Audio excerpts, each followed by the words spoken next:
Labas vakaras. Kviečiu pasižiūrėti Jonavos kabelinės televizijos penktadienio balandžio 17 dienos žinias. Pasaulinė naujovė būtent Jonavoje. Fabriko gatvėje ketinama statyti naują gaisrinę. Dar galite skirti dalį gyventojų pajamų mokesčio paramai. Penktadienio pamokslas. Jonava taps pirmoji pasaulyje, kurioje bus statoma išskirtinė gamykla. Ministerija suteikė stambaus projekto statusą. Jonavos rajone planuojamai biokuro gamyklai suteiktas stambaus projekto statusas. Tokį sprendimą priėmė Ekonomikos ir inovacijų ministerija, taip dar labiau sustiprindama vienos didžiausių investicijų regione svarbą. Venecijos kaime Vlitimber statys 35 milijonų eurų vertės gamyklą, kurioje planuojama sukurti apie 150 darbo vietų. Tai bus pirmasis pasaulyje visiškai automatizuotas, padidinto kaitrumo džiovintų malkų gamybos kompleksas. Gamyboje bus naudojama menkavertė mediena, o pagrindinis produktas itin sausos malkos, išsiskiriančios daugiau šilumos nei įprastos. Projektas taip pat grindžiamas Zero Waste principu. Stambaus projekto statusas reiškia lengvesnės sąlygas investuotojui, taikomos mokestinės lengvatos, spartesni leidimų procesai ir paprastesnės galimybės pritraukti specialistus. Jonavoje ketinama statyti naują ugniagesių gelbėtojų pastatą su požeminiu operacijų centru. Naujasis objektas turėtų iškilti Fabriko gatvėje. Jau porą metų yra žinoma, kad Jonavoje ketinama statyti naują ugniagesių gelbėtojų pastatą. Neseniai buvo paviešintas Fabriko gatvės dviračių takų projektas, o dar anksčiau užsiminta, kad naujoji gaisrinė bus statoma būtent šioje gatvėje. Kokioje stadijoje šiuo metu yra naujos gaisrinės planavimas su ten numatytų ir operacijų centro štabu, pasakoja meras Mindaugas Sinkevičius.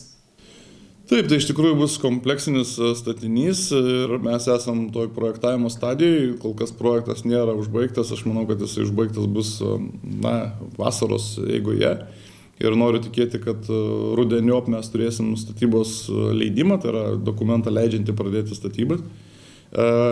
Nesu tikras ir greičiausiai, kad statybos nestartuos šiais metais, greičiausiai startuos kitais metais.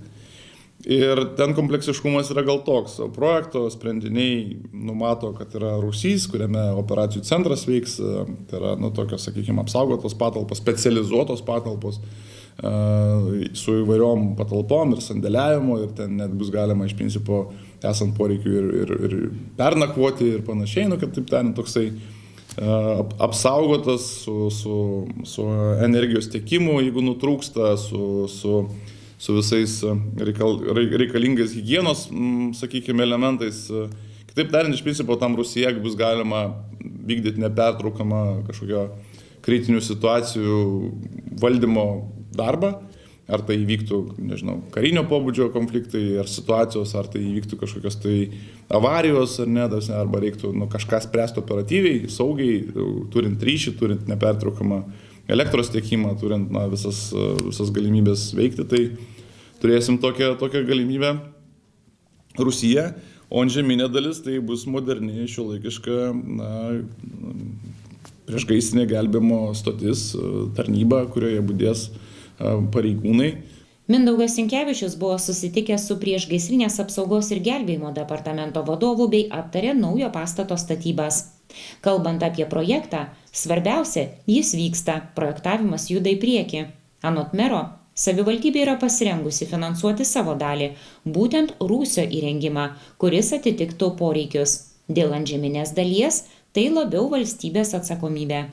Tai keli dalykai, kurie dar svarbu šitam kontekste. Projektas vyksta, statybos leidimą turėsim, norim ir esam ambicingi pradėti statybas, realias statybas kitais metais pavasarį.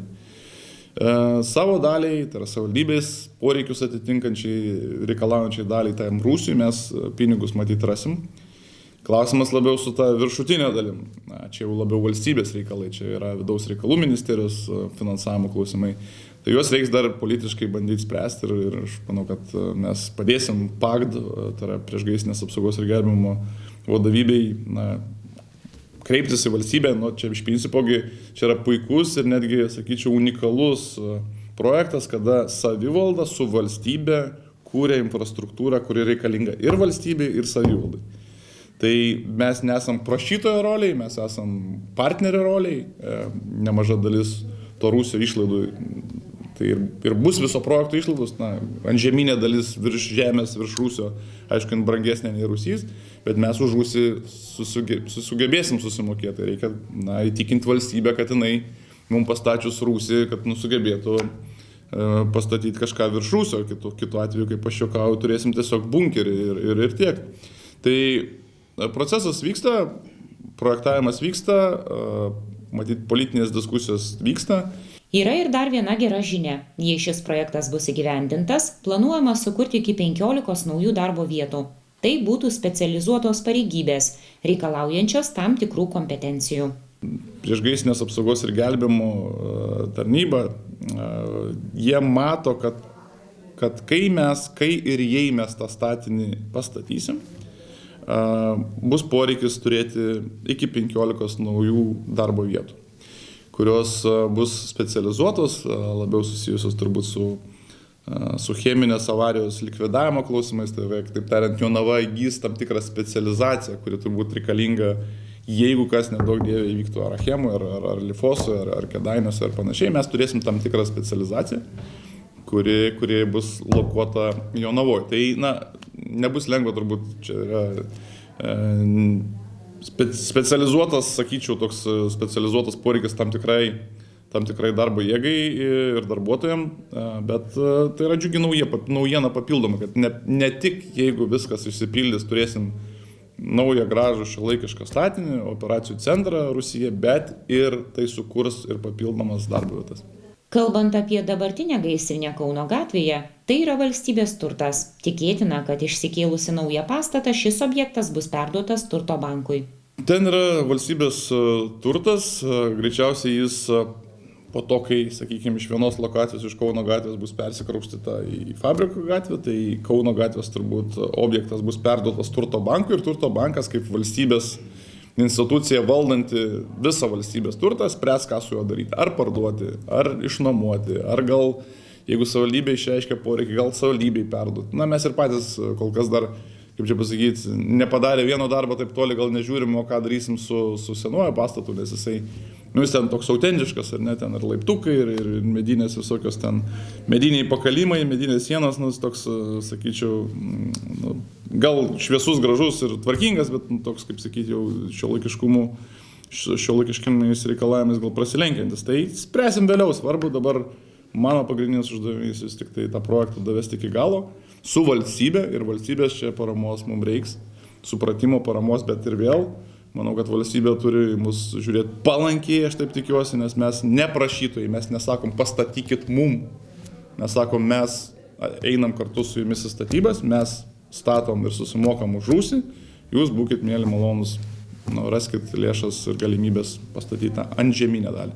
Šiuo metu Kauno gatvėje esantis gaisrinės pastatas yra pasenęs ir nebeatitinka šiuolaikinių reikalavimų, todėl nauja gaisrinė jau ne prabanga, o būtinybė. O naujas statinys šiuo metu yra projektavimo stadijoje. Statybos leidimą tikimasi gauti rudenį. Statybos tikėtina prasidės kitais metais. Numatyta, kad naujasis objektas bus kompleksinis su modernia gaisrinė ir požeminiu operacijų centru, pritaikytų nepertraukiamam darbui ekstremalių situacijų metu. Savivaldybė finansuotų dalį projekto, o dėl likusios tikimasi valstybės prisidėjimo. Dalį gyventojų pajamų mokesčio paramai skyrė jau daugiau nei 3600 jonaviečių. Kauno apskrities valstybinė mokesčių inspekcija primena, kad gyventojai iki gegužės 4 dienos dar gali skirti dalį sumokėto pajamų mokesčio paramai. Šiemet apskrityje jau pateikta daugiau kaip 57 000 prašymų, tačiau paramą skiria tik maždaug kas 5. gyventojas.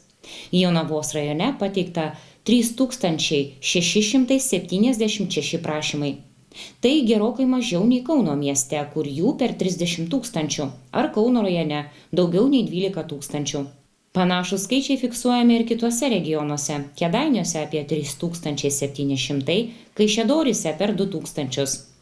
Gyventojai gali skirti iki 1,2 procento pajamų mokesčio nevyriausybinėms organizacijoms, taip pat dalį politinėms partijoms ar profesinėms sąjungoms. Prašymai teikiami tik elektroniniu būdu per deklaravimo sistemą. Specialistai pabrėžia, kad svarbiausia nepavėluoti, nes pavėluoti prašymai nebus nagrinėjami. Kaip ir kiekvieną penktadienį susitinkame su Ruklos įgulos kapelionu Arnoldu Valkausku ir klausomės penktadienio pamokslo. Garbė Jėzui Kristui, gerbėmieji, tik iš tikrųjų garbė Jėzui Kristui, jam vienam, šlovė dabar ir per amžius, nes švęsim 3 Velykų sekmadienį. Na ir Evangelija pagal Luką pasakoja mums apie tai, kaip 2 mokiniai po Jėzaus mirties ėjo į kaimą, į Emausą ėjo ir ką jie šnekasi kelyje, kad štai, kas įvyko Jeruzalėje, kad štai jų mokytojas nukankintas, palaidotas ir dar dingo. Tai tokia kalba, aiškiai. Tai apie ką mes galim, pasvarstyti, ką jie kalbėjo. Džiaugsmo ten toje kalboje nebuvo, jie tiesiog, kaip ir sako Evangelija, nuliūdė. Ir jie sutinka Jėzų, bet Jėzaus nepažįsta. Ir kurį laiką eina šalia, diskutuoja, kalba apie šventąjį raštą ir Jėzus jiems aiškina visas pranašystes, kad štai kaip turėjo įvykti, kas atsitiko. Bet tiesiog akis, kaip ir sako šventas raštas, tarsi migla užtrauktus. Ir tik tai paskui, jau kai jie atsisėda prie stalo, laužant duoną, sukalbėjo viešpats padėkos maldą, jie tiesiog atpažįsta Jėzų, bet Jėzus pranyksta jiems iš akių. Tai čia kas yra mums labai taip gyvenimiška iš tikrųjų, visai žmonijai būdinga. Pažinimo procesas, toks sudėtingas procesas, kad žmonija stengiasi kuo daugiau sužinoti, įvaldyti aplinką, sukurti gražių dalykų, daiktų, technologijų ir visą tai toks procesas. Bet tikrosios savo nei paskirties, nei situacijos žmogus niekaip negali atpažinti, nes nepažįsta iš tikrųjų nei savo pašaukimo, nei Dievo plano nežino, nei kaip tas planas turi atrodyti ir todėl viską bando matuoti pagal savo mastelį. Ir tada ta migla tiesiog jinai nenukrenta. Čia mes galime savo pamatyti kiekvieną savo gyvenimo situaciją, žiūrėkime, kas nors atsitinka šeimoje. Nesutarimas kažkoks tai. Ir prasideda man atrodo. Ar darbe, ar politikoje, kur tik nori, versle, man atrodo. Ir tas atrodymas būna įvairus, žiūrėkit, patenkam dažnai į nusivylimą. Čia kaip ir sako šventas raštas, nusiminė.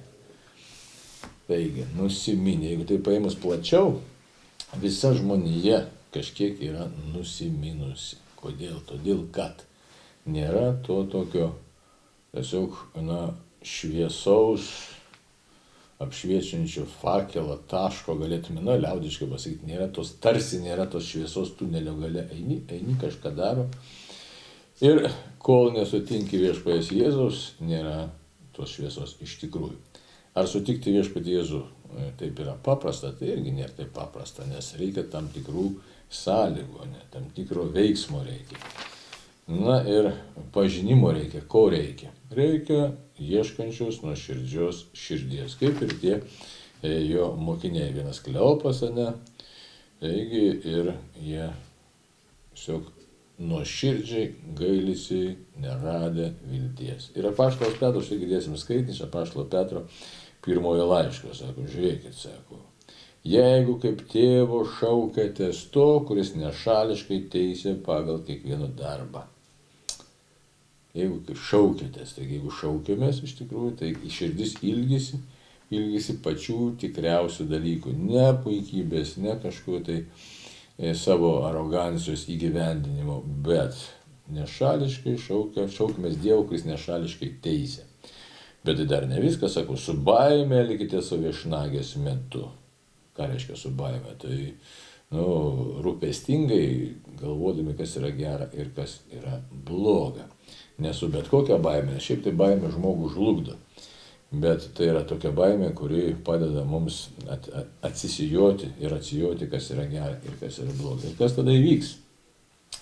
Sako, jūs žinote, kad esate atpirkti iš niekingos nuo protėvių paveldėtos elgsenos, nenykstančiais turtais, sidabru ar auksu, bet brangiausių Kristaus krauju.